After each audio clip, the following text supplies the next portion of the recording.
Garlic bread. Perfect for snack or breakfast. It smells and tastes good. Today, I will show you how to make simple garlic bread. So what are you waiting for? Let's get started.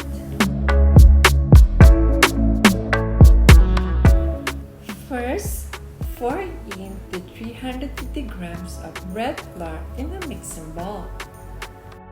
Add 7 grams of yeast and 1 tablespoon of sugar. Then start to mix it. Mix until all the ingredients are combined. And add 1 teaspoon of salt. When everything is combined, then change the hook.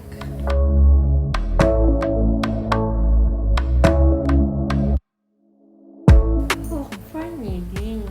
After that, we can add half cup of water.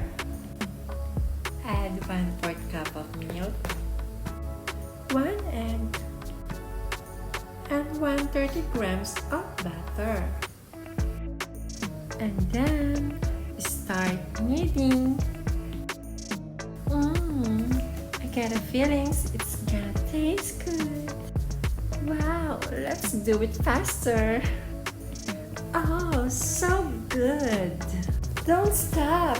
Keep going. Oh, perfect. Don't stop until you're not satisfied.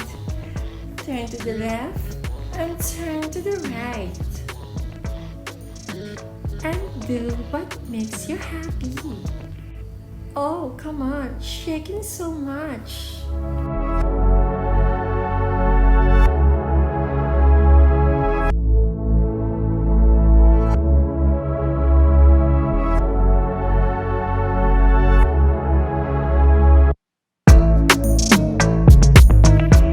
Oh, almost done. So good.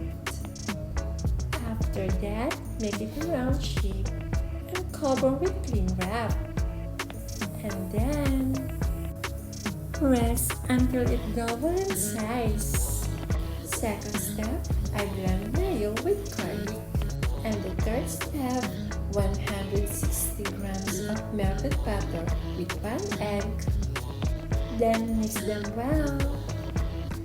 After that, we can add 30 grams of condensed milk. Mix again.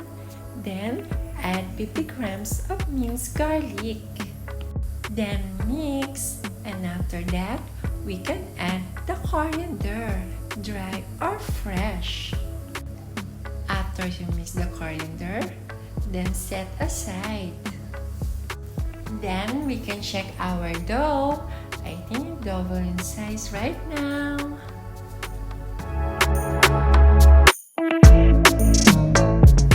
Wow, so big! What are you waiting for? Let's start.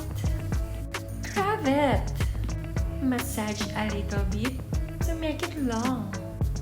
Make it long and do whatever shape you want. Look what I'm doing right now.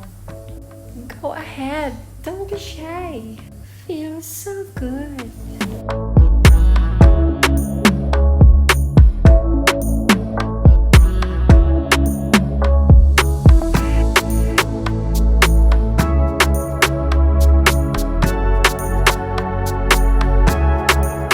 Then start to shape it into a ball.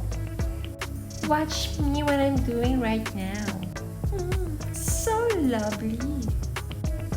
Now ball shape. After shaping to a ball, then rest about 30 minutes with a cloth on. After 30 minutes, boom! So big! Let's bake it. Oven preheated at 160 degrees Celsius for about 15 to 18 minutes.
spread the batter I made just now.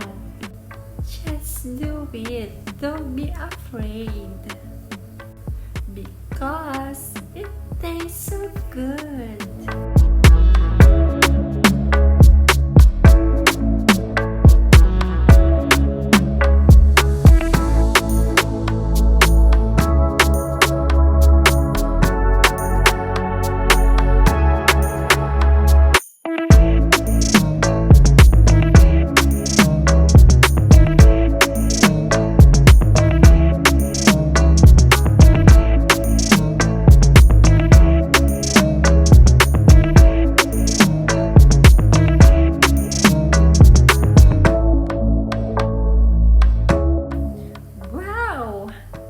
Now, we can add the mayonnaise with garlic.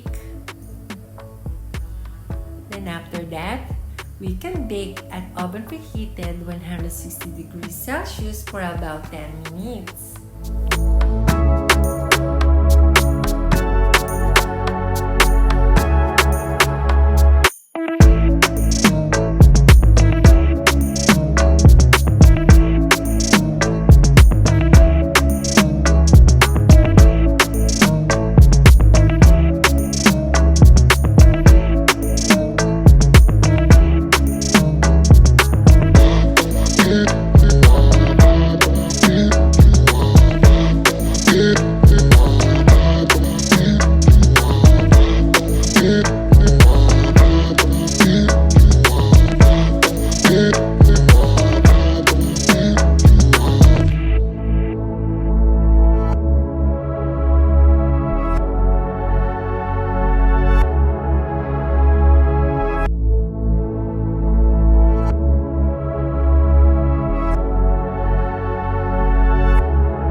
Now it's done! Look! Amazing! So beautiful!